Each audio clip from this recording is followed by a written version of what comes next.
আসসালামু আলাইকুম ভিউয়ার্স, কেমন আছেন সবাই? আশা করছি সবাই অনেক ভালো আছেন, সুস্থ আছেন। আজকের এই ভিডিওতে কিছু থাম্বনেল ডিজাইন শেখাবো আপনাদেরকে। আজকে কোনো প্রকারের পিএল ফাইল শেয়ার করব না, সরাসরি থাম্বনেল ডিজাইন করা শেখাবো। তবু ভ্লগিং থাম্বনেল ডিজাইন শেখাবো আপনাদেরকে। এখন কিন্তু বর্তমান সময় এমন একটা পর্যায়ে চলে এসেছে, আমরা কিন্তু যেখানেই যাচ্ছি ছোটোখাটো আমরা একটা ব্লগ মেক করতেছি। তো সেটা যখন মেক করা হয়, সেটা যখন আমরা ইউটিউব বা ফেসবুক আপলোড করি, তখন কিন্তু আমাদেরকে থাম্বনেল প্রয়োজন হয়, যেটা আমরা ইউটিউবের শুরুতে দেখে থাকি। তো সেই থাম্বনেলটা কিন্তু আমরা মেক করতে পারি না অনেকেই। তো আজকের ভিডিওতে দেখাবো কিভাবে আমরা খুব সহজেই আমার হাতে থাকা স্মার্টফোনটি দিয়ে সুন্দর প্রফেশনাল থাম্বনেল মেক করতে পারি। তো চলুন কথা না বাড়িয়ে থাম্বনেল ডিজাইনটি শুরু করা যাক। ডিজাইন করার জন্য আমরা ইউজ করব পিক্সেলল্যাব নামের অ্যাপ্লিকেশনটি। তো পিক্সেলল্যাব অ্যাপসটি আপনারা গুগল প্লে স্টোরে অ্যাভেলেবল পেয়ে যাবেন। আরেকটি কথা বলে রাখি, ডিজাইন করার আগে আপনাদের কিন্তু একটা কথা মাথায় রাখতে হবে। ডিজাইন করতে হলে কিছু ম্যাটেরিয়ালস আপনার প্রয়োজন হবে, যেমন ব্যাকগ্রাউন্ড ফটো, পিএনজি, এমনকি আপনার নিজের ফটো, ভালো একটি ফটো। তো সাপোজ ধরুন আপনি কক্সবাজারে একটা ভিডিও করেছেন, তো আপনার সেজন্য কক্সবাজার একটা ব্যাকগ্রাউন্ড ফটো লাগবে, অথবা আপনি কক্সবাজার যখন বেড়াতে গেছেন ওখান থেকে আপনি যদি কোনো ফটো তুলে রাখেন, সেটাও কিন্তু আপনি ব্যাকগ্রাউন্ড ফটো হিসেবে মানে ইউজ করতে পারেন। তো আমি এখন এখানে গুগলে এসে কক্সবাজারের কিছু ফটো আমি নিব। তো এই জন্য আমি এখানে তো কক্সবাজার লেখার পরে দেখতে পাচ্ছেন এখানে অনেক ফটো চলে এসেছে। তো আমি এখান থেকে চাইলে আমাদের পছন্দ মতো যে কোনো একটি ফটো সিলেক্ট করতে পারি। তো আমি এই ফটোটি এখান থেকে ডাউনলোড করে নিচ্ছি। তো আমার এটা ভালো লেগেছে, তো আমি এটা ডাউনলোড করে নিলাম। ডাউনলোড করার পর আপনার চলে আসবেন স্ন্যাপচ্যাট নামের এই অ্যাপসে। তো স্ন্যাপচ্যাট এই অ্যাপসে আসার পরে এই ফটোটা একটু ব্লার করে নেবেন। তো আমি আপনাদের যাতে একটু সময় কম লাগে এই জন্য আমি এটা আগে থেকে ব্লার করে রেখেছি। তো ব্লার কীভাবে করতে হয় সেটা আপনাদের এক নজর দেখিয়ে দিই।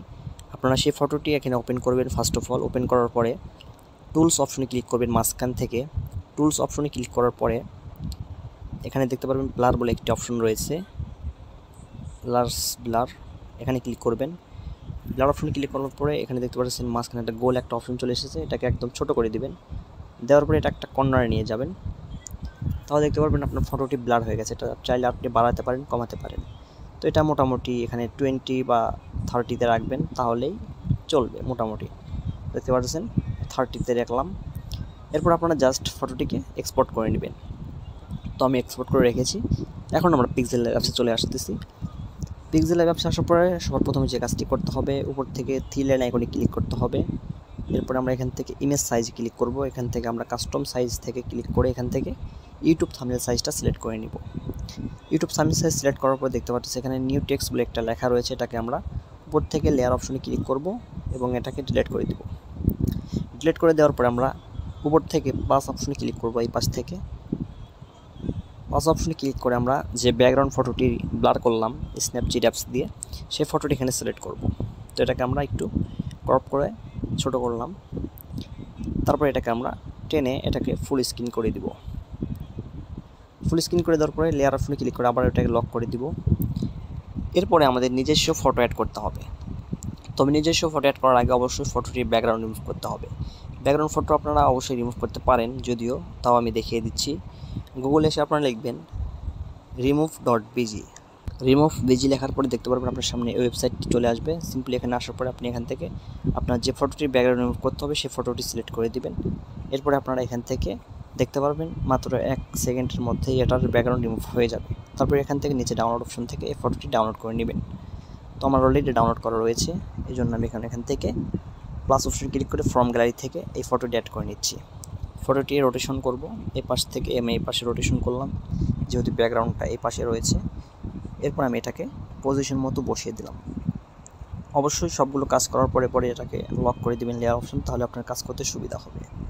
তো লেয়ার অপশন লক করে দিলাম। এখন পালা লেখার। তো আমরা উপর থেকে প্লাস অপশন ক্লিক করে এখান থেকে টেক্সট অপশনে ক্লিক করব। তারপর আমরা এখানে ডাবল ট্যাপ করে এখানে আমরা লিখব। এখন আমরা এখানে লিখে দিচ্ছি আমাদের যা লেখার প্রয়োজন। আমি লিখে দিচ্ছি, এখানে লিখে দিলাম। এখন আমি এটার একটা কাস্টম ফন্ট অ্যাড করব, এর জন্য আমি এখান থেকে ফন্ট অপশনে চলে আসলাম। তারপরে মাই ফন্টে চলে আসলাম। আমার আগে থেকে কিছু বাংলা ফন্ট এখানে অ্যাড করা রয়েছে, তো আমি সেখান থেকে আমার পছন্দের কিছু ফন্ট এখানে আমি অ্যাড করতেছি।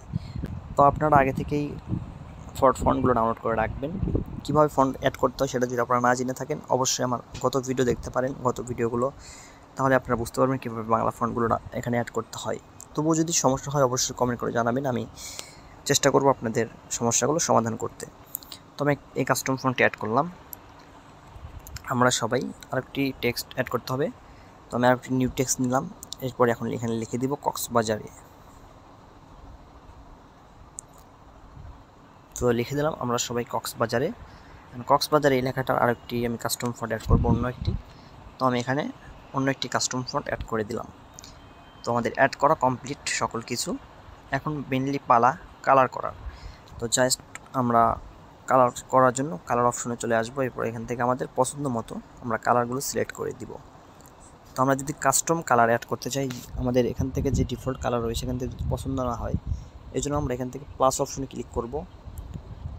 কালারের পাশে যে প্লাস অপশনটি রয়েছে প্লাস অপশনে ক্লিক করব। প্লাস অপশনে ক্লিক করার পর দেখতে পারবেন আপনার সামনে কালার ফিল্টার ওপেন হবে।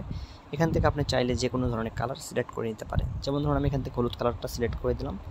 এরপরে আমি ওকে করে দিলাম। দেখতে পাচ্ছেন আমার লেখার কালারটা এখন হলুদ হয়ে গেছে। তো আমি এখানে লেখার স্ট্রোক অ্যাড করব। স্ট্রোক ইনেবল করে দিলাম। এখন এটার কালারটা একটু ফুটে উঠলো এটার উপর। শ্যাডো অ্যাড করতে পারি, শ্যাডো অ্যাড করলাম। দেখতে পাচ্ছেন শ্যাডো অ্যাড করা হলো। এরপর আমরা কক্সবাজার লেখার কালারটা দিব। তো এখান থেকে কক্সবাজার কালারটা দিব। এখন আমরা এখান থেকে রেড কালার দেবো। এখান থেকে আমি রেড কালারটি সিলেক্ট করে নিলাম। এরপর এটা আমি স্ট্রোক দেবো হোয়াইট কালার। তো স্ট্রোকটা ইনেবল করে এখান থেকে হোয়াইট কালারটা সিলেক্ট করে দিলাম। দেওয়ার পরে সিম্পলি আমরা এখান থেকে স্ট্রোকটা একটু কমিয়ে দিব। হয়ে গেল। আপনারা চাইলে আরও কিছু লিখতে পারেন। তো আমি এখন আরেকটা কথা লিখবো, সেটা হচ্ছে নিচে লিখে দিব ব্লক 1। ব্লক এখান থেকে আমি লিখে দিচ্ছি 1। তো এখানে আপনার যা কিছু লেখা প্রয়োজন আপনারা লিখতে পারেন। যদি আপনাদের আরও কিছু লেখা প্রয়োজন হয় বাংলা আপনারা লিখে নিতে পারেন। এরপরে আপনারা একটা ইংলিশ কাস্টম ফন্ট অ্যাড করবেন, অথবা চাইলে এখান থেকে ডিফল্টভাবে ইংলিশ কিছু ফন্ট দেওয়া রয়েছে পিক্সেলল্যাবে, আপনারা চাইলে এগুলোও কিন্তু ইউজ করতে পারেন। এগুলো ফন্টও কিন্তু অনেক চমৎকার। তো এগুলো যদি পছন্দ না হয় আপনারা thefont.com থেকে বিভিন্ন ধরনের ইংলিশ ফন্ট আপনারা কিন্তু ডাউনলোড করে নিতে পারেন। তো দেখতে পাচ্ছেন আমাদের এটা কমপ্লিট একদম। তো এটার পিছনে আমরা একটা ব্যাকগ্রাউন্ড দেবো লেখার পিছনে দিয়ে আমাদের ডিজাইনটি একদমই কমপ্লিট হয়ে গেছে। এখন আমরা চাইলে এটাকে আমাদের ফোন গ্যালারিতে সেভ করে নিতে পারি এবং এটা আমরা ইউটিউবে ইউজ করতে পারি। তো আশা করি বুঝতে পেরেছেন কীভাবে এরকম ধরনের ব্লগিং থাম্বনেল আপনারা মেক করতে পারেন খুব সহজে। আপনারা চাইলে এটার উপর আরও বিভিন্ন ধরনের পিএনজি অথবা আরও অ্যাট্রাকটিভ ব্যাকগ্রাউন্ড ইউজ করতে পারেন। তো ধন্যবাদ সবাইকে। আসসালামু আলাইকুম।